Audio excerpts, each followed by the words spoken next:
6,000 years ago, the world you know from your history books did not exist yet. The pyramids of Giza had not been built. The wheel was only beginning to spread across Mesopotamia. Writing was in its earliest, most experimental forms: clay tokens, pictographs, marks scratched into bone. And if you had walked the western coastline of what is today Gujarat, you would not have been standing on a shore. You would have been standing on fertile plains stretching kilometers further out into what is now open sea. The last ice age had ended around 11,700 years ago. As glaciers melted, sea levels rose slowly at first, then in violent surges. Coastlines drowned. Rivers changed course. Entire ecosystems vanished beneath the waves. And here is what almost no one tells you about this period. It is exactly the window in which our earliest ancestors were quietly building settlements far more sophisticated than we ever gave them credit for. By around 4000 BCE, human beings living on the Indian subcontinent were already doing something extraordinary. They were domesticating cotton, a plant no other civilization on Earth had yet cultivated. They were firing pottery in kilns hot enough to produce standardized ceramics. And along the rivers of what would later become the Indus Valley, small villages were growing into something the world had never seen. That something would eventually be called the Harappan civilization. And its greatest achievement would not be a temple or a tomb or a monument. It would be a port. But we will get to what the sonar detected in a moment, and that is where this story stops making conventional sense. In 1954, an Indian archaeologist named Shikaripura Ranganatha Rao began digging into a mound in the Bal region of Gujarat, near the village of Saragwala. Locals had called it Lothal for centuries, a word that in Gujarati literally means the mound of the dead. What Rao and his team uncovered between 1955 and 1962 rewrote what we thought we knew about ancient India. They found a planned city with straight, grid-aligned streets. They found a bead factory producing carnelian and steatite jewelry so precise that similar beads have since been discovered in the royal graves of Ur in ancient Mesopotamia. And they found something no one had expected, a massive rectangular basin lined with baked brick. 214 meters long, 36 meters wide, over 3 meters deep. If this is landing, save this video. You will want to come back to this one. That basin was a dockyard. The oldest artificial dockyard yet identified anywhere on Earth. Built around 2400 BCE, nearly 4,400 years ago. Connected by an engineered channel to the Sabarmati River, which then flowed into the Gulf of Combat. Ships entered through a sluice gate system that used the natural tidal difference of the Gulf to raise and lower water levels. This was hydraulic engineering, practiced fluently, nearly 1,000 years before the pyramids at Giza were finished being polished. The trade evidence is staggering.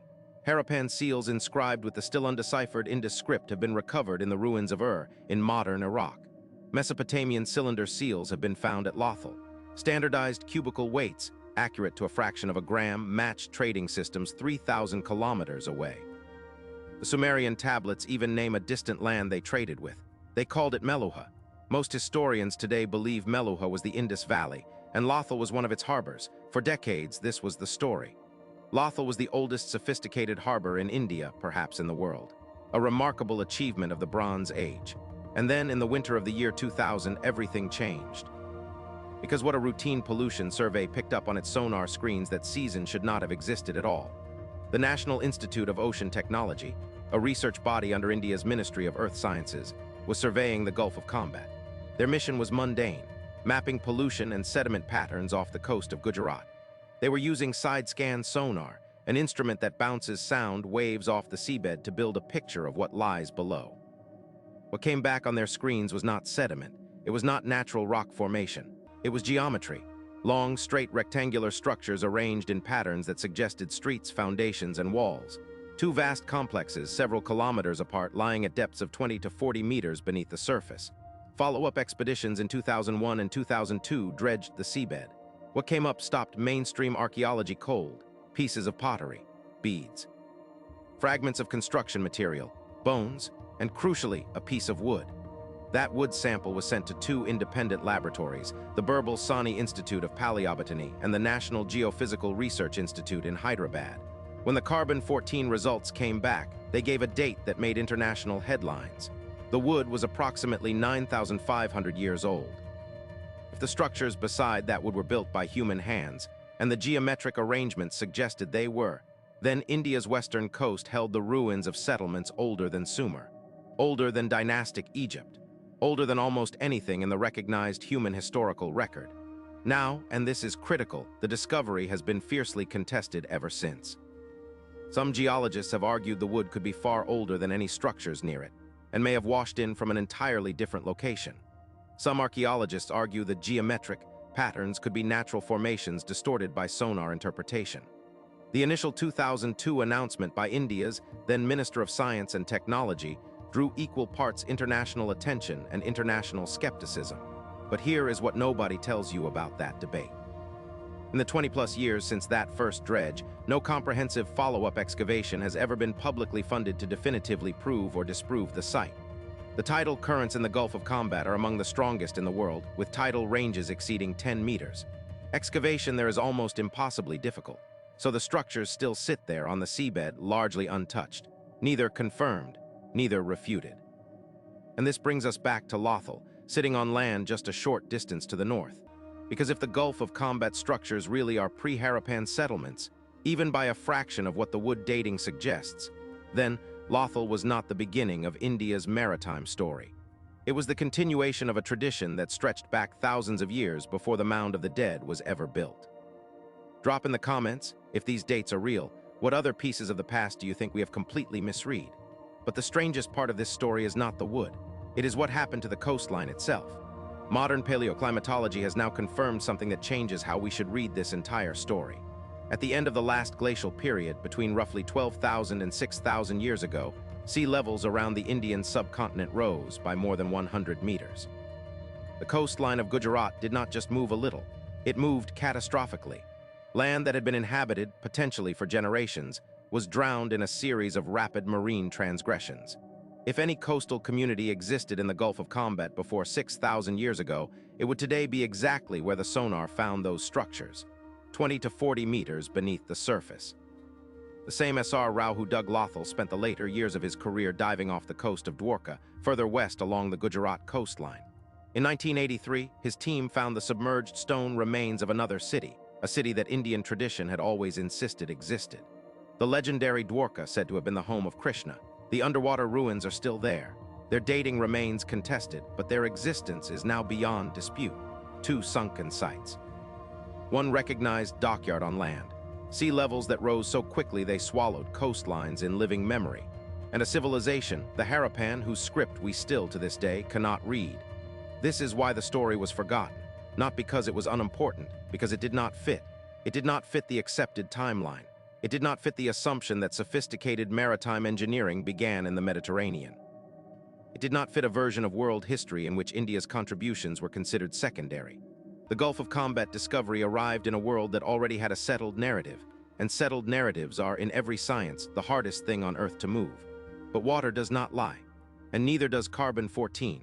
Somewhere beneath the Gulf of Combat, on the seabed off the coast of Gujarat, straight geometric lines have been sitting quietly for thousands of years. Nearby on land, the world's oldest known dockyard has already been fully excavated.